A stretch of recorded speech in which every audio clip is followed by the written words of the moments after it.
My friend Glenn, my friend Glenn. Welcome once again to my friend Glenn, my friend Glenn. Welcome once again to my friend Glenn. And that's my cue. Hello everyone and welcome back to another episode. I, of course, am Glenn, and I hope you are all doing well. It is June 2021. We are halfway through the year, and June for me was a mixed month. It started with my trusted sidekick, King Charles Cavalier George, needing dental surgery. Then we went to my mother's 1-year anniversary of her passing. Then my wedding anniversary. And then finally, for Father's Day, my daughter took me to Disneyland, and that was a super day.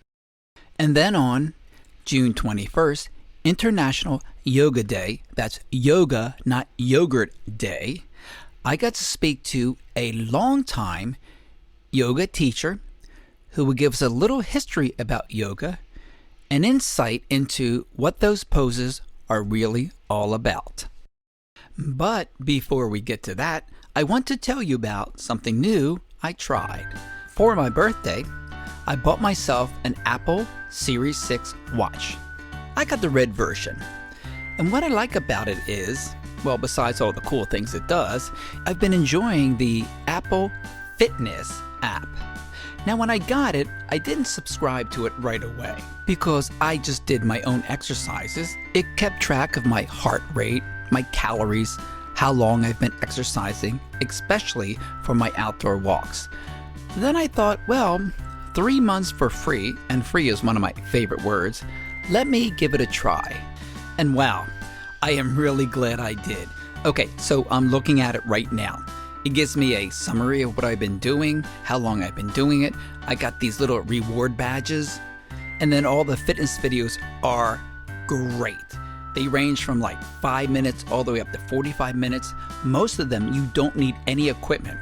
You've got core, strength, yoga, chill, dance, HIIT.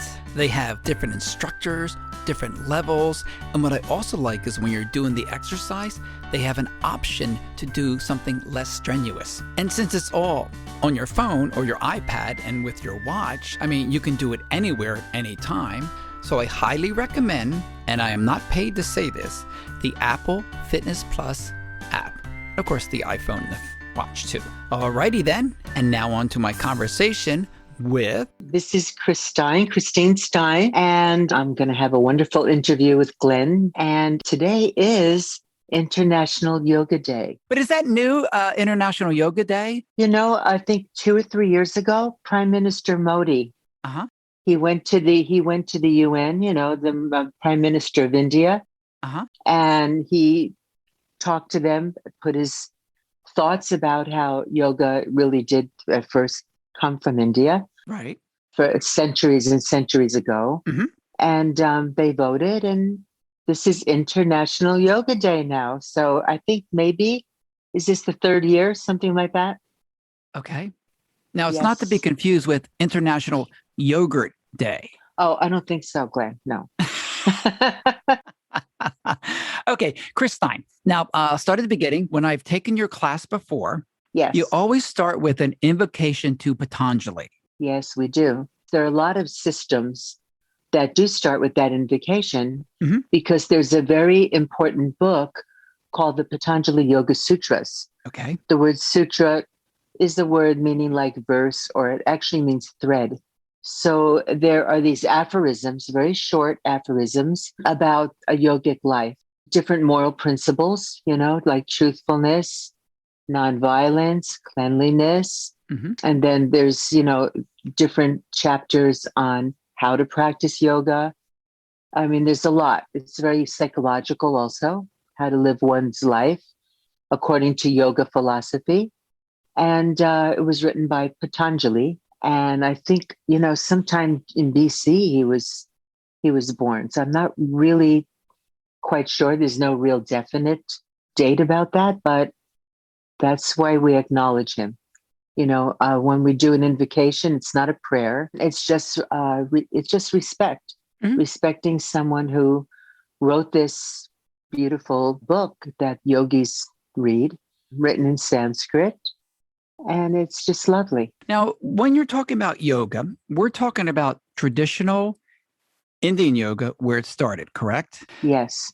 Nowadays, there seems to be a very popular Western version of yoga. You'll see there's an adjective before yoga, like hot yoga, core yoga, power yoga. I don't think there's a K-pop yoga yet based on the band BTS, Not yet.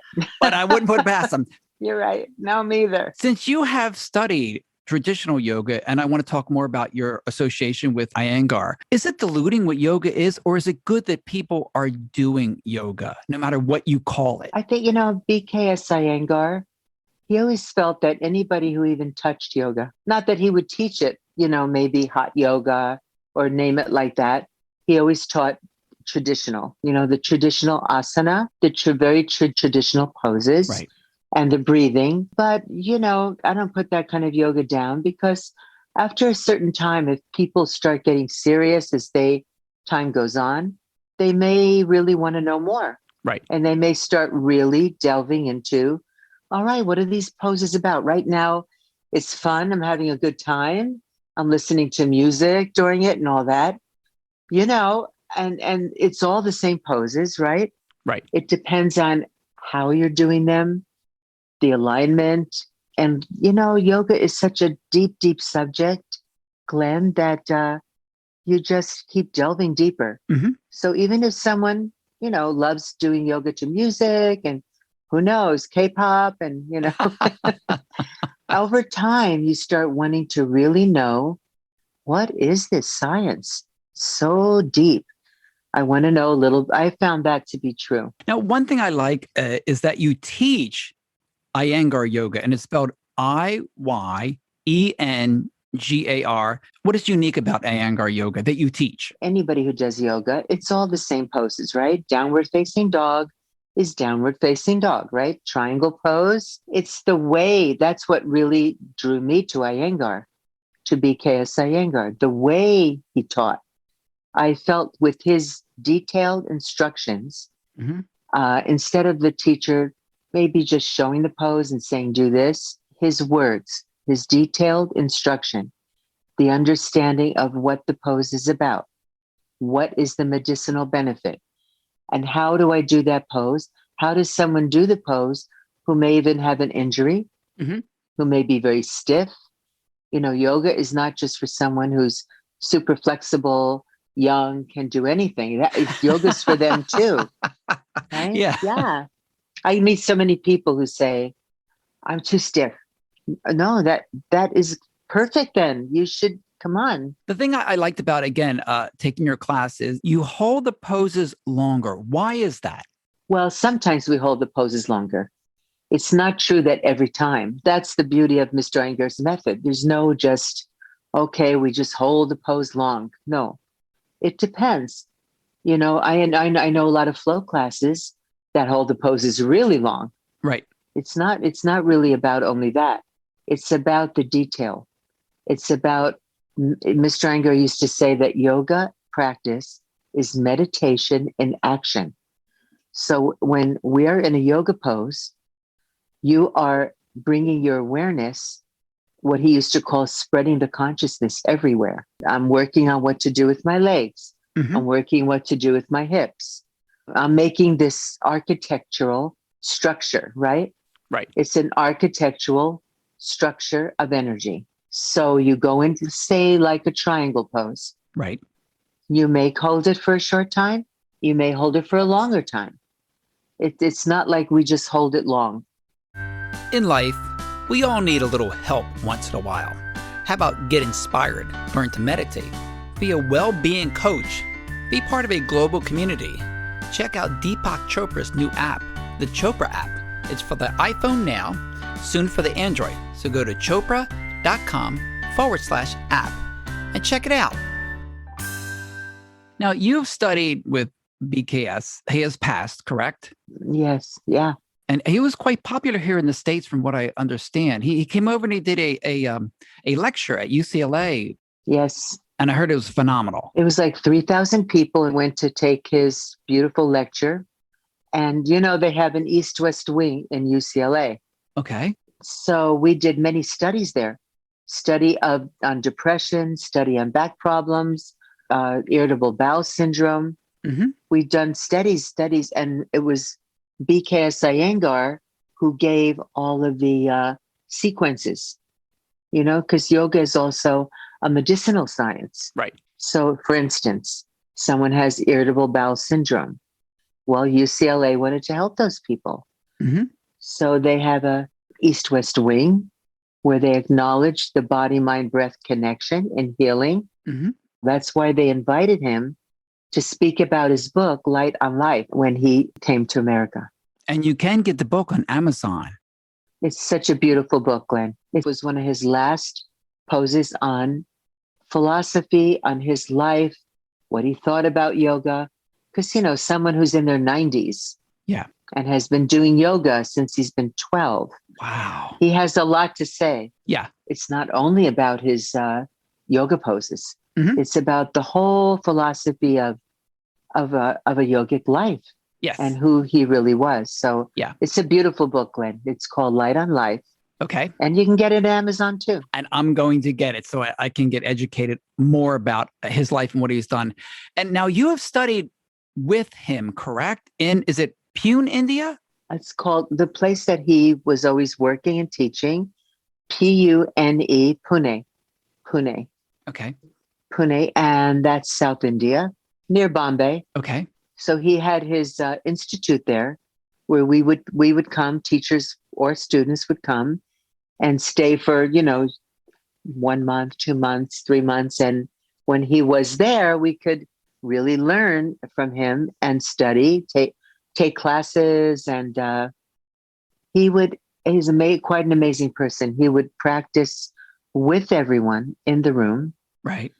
Because he was never the kind of teacher like, all right, where is he? Hidden somewhere away. No. Everything was right there.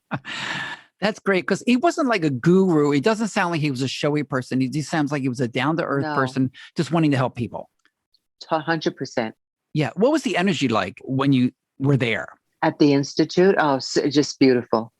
There were morning classes, mm-hmm. beginners, people who are very older, children.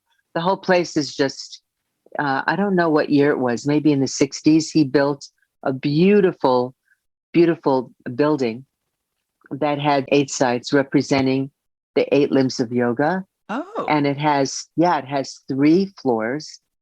So the bottom floor was always, the offices and where we would come in and meet. And second floor would be where when people came from the West, we would have class there with him or with his daughter Gita Iyengar or the other teachers, Prashant Iyengar, his son. Mm-hmm. And then on the 3rd floor was for beginners, people who would come in that were beginners, a lot of Indians.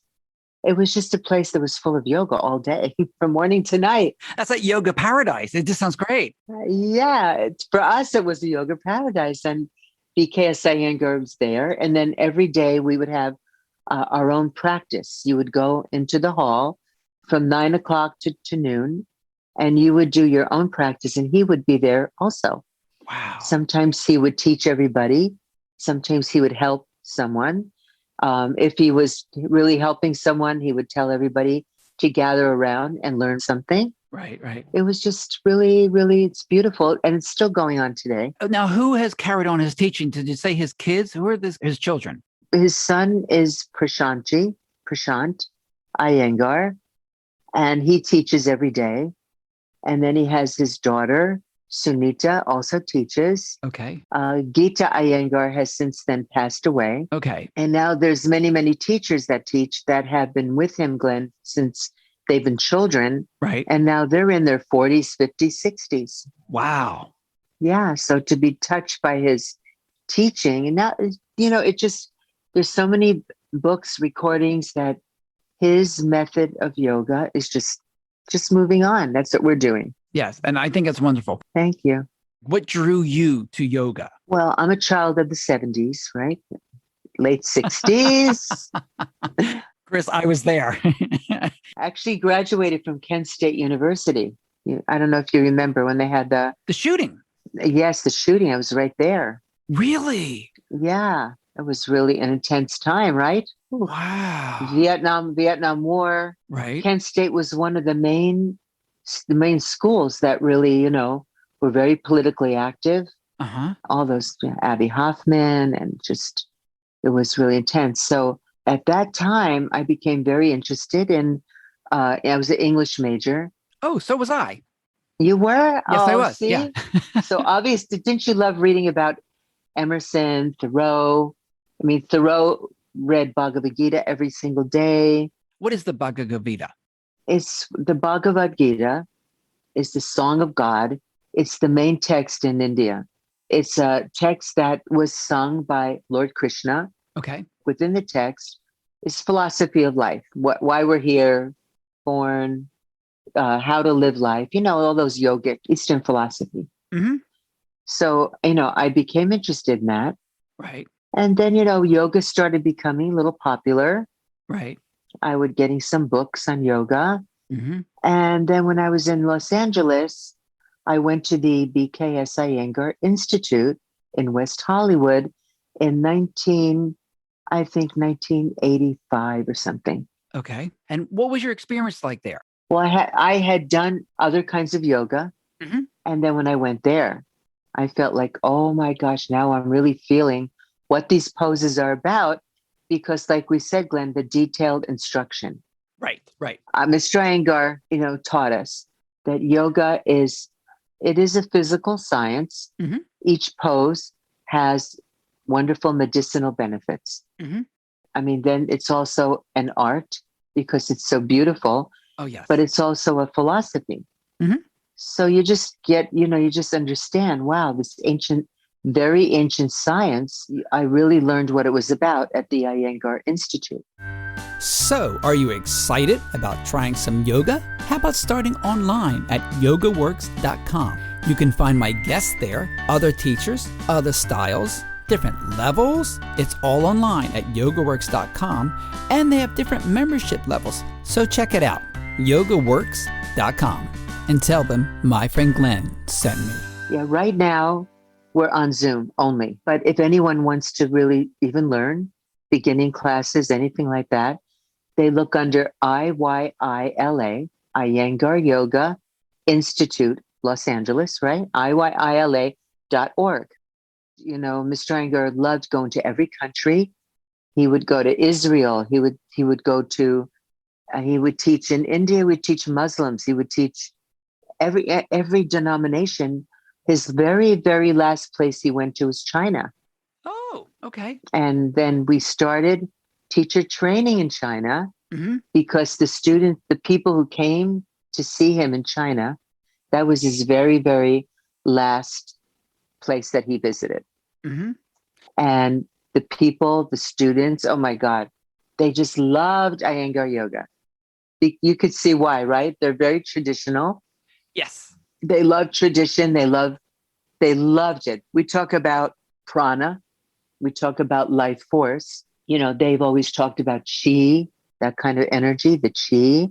It's the same. Mm-hmm. The practice of yoga is about how we're moving the chi, how we're moving the prana. That's what it's about, the energy. Because we are energy. We are all energy. That's right. And when you do these poses, that energy, we want to unblock energy. We want the energy to flow. That's the purpose of the different poses that we do, the architecture. And then since 2011, I have been going to China. Wow. Like sometimes 2 or 3 times a year, we started teacher training there. Really? Yeah, there's wonderful Iyengar teachers in China now. That's amazing. Incredible. Someone could go anywhere all over the world, France, China, South America, Mexico, and find Iyengar teachers. And they're going to feel totally at home. Now, are they authentic? Yeah. Yes. because you're attaching his name to something. So you want to make sure it's authentic. It's very organized. You're not allowed to use his name unless you're a certified Iyengar teacher. Okay. And an Iyengar teacher, it takes minimum like 5, 6, 7 years to even go for the very, very first assessment. Wow. He didn't care about numbers, how many people. Right. He really cared about quality. Yes. Better to have a few teachers that are quality. And most of us, we would go to India every year and learn the medical part of the yoga, the restorative part of the yoga, all these different aspects of what is called yoga. The word yoga means union. Oh, okay. Yeah, it means the union of the body, mind, breath. So when you come out of your practice, you feel very balanced, right? I remember when you came. Yes. There's a balance there. There's a balance of the hormones. There's a balance of the energy. All the joints have been opened. And that's why you have to be careful doing yoga, because you can also get injured. Yeah. Okay. How can you not get injured? I think you really have to interview your teacher. Okay. How, so many people these days get a teaching certificate after a few weeks. How can someone know what to do after a few weeks? That's like I said earlier, it's kind of the westernization of yoga. And it's not criticizing people, because there are a lot of good yoga teachers out there. Yeah. Well, if someone is new, they should take a beginner's class. Okay. Secondly, find out a little bit about the teacher's education. Okay. How long have they been teaching? What style? There's all these, like you said, there's hot yoga, this yoga, that yoga. And you can meet up with a lot of people who have injuries when you don't know how to go into these poses. Right. And does the teacher pay attention to the student, or are they doing the poses with them? Right. We don't do that. We observe the student. We watch, make sure it's a lifetime practice, Glenn, as you know. Yeah. And you go around and looking to make sure the alignment was correct. Yeah, always. And if it wasn't, you say, come out of the pose or do this or do that. So you weren't shy about, and you weren't being mean or anything, but you weren't shy about saying, no, here's how to do it. Because you want to help the person. Yeah. Well, we don't want them to get injured. Correct. Iyengar used to say, that's the main thing. Do no harm. Oh, I love that. We shouldn't be doing any harm. And so people come in, they want to stretch, they want to open. But in yoga, there's a method. Okay. So that's the beauty of Mr. Iyengar's teachings. Got a little snack craving while listening to my podcast? Check out Vegan Rob's. Vegan Rob's snacks are plant-based. I love the puffs, cauliflower or beet or dragon. Ooh, they are hot. Something new, Vegan Rob's popcorn, my favorite oat butter. So check out veganrobs.com or at your local market or Amazon shopping. Do you have a favorite pose? I do like to go upside down. When you teach, you would say the English name of the pose and the traditional name of the pose. Yes. I think that's the coolest thing. And I think that's a hint. Thank you. To anybody who wants to take yoga, if they say the original traditional name and the Western version name. I agree. For example, what's the traditional name of downward dog? So usually I say, okay, we're going to do downward facing dog, but I always like to give the Sanskrit, Adho Mukha Svanasana. Okay. But I wouldn't just say Adho Mukha Svanasana. I say the English. Adho means downward, Mukha means face, Shvana is dog. Adho Mukha Svanasana. Oh, that is so cool, Chris. That's how it breaks it down. Yeah. Triangle pose, Utthita Trikonasana. That's my favorite. Me too. I love it. I do too. I mean, right? You're all the limbs are open, right, Glenn? Right. Everything is beautiful. Yeah. Utthita means extended. Tri means a triangle, right? Asana. Utthita Trikonasana. And now the thing is, you said you like going upside down. Now, my wife, Heidi, she can do a headstand in the middle of the floor where I still do. And as you taught me early on, use the corner. Why would you use the corner for headstand? Well, you can use the wall. Yeah, the wall. first of all. correct? You can, if you go in, he talks about this in Light on Yoga. Mm-hmm. If you are doing a headstand, and we don't put someone in headstand right away, as you know. It's not a beginner pose. No, you have to be very careful. Yes. And inversions boost the immune system. Okay. Headstand is for pituitary gland in your brain, pineal gland, right? Bringing blood to the brain. Mm-hmm. So, talking about keeping the brain healthy. But, like one of the poses, a precursor to headstand is downward facing dog. Oh, okay. Another precursor is uttanasana, keeping the head down. Then maybe over time, the student may be ready to go into headstand. Mm-hmm. And like you were saying, he teaches also at the corner because maybe I don't know if I'm even. Right. So when I go up, are both my feet touching the sides of the corner, both my hips? That's why Iyengar uses the props. Okay. Now, what are props? Well, you go into a pose. Right. Suppose I want to go into like a triangle pose. Yes. When you look in the book, person's hand is on the floor, right? Right. What if that person cannot reach the floor? What are they supposed to do? Right. I mean, we don't want them to bend the legs and try to go out of alignment. So Iyengar gives a block.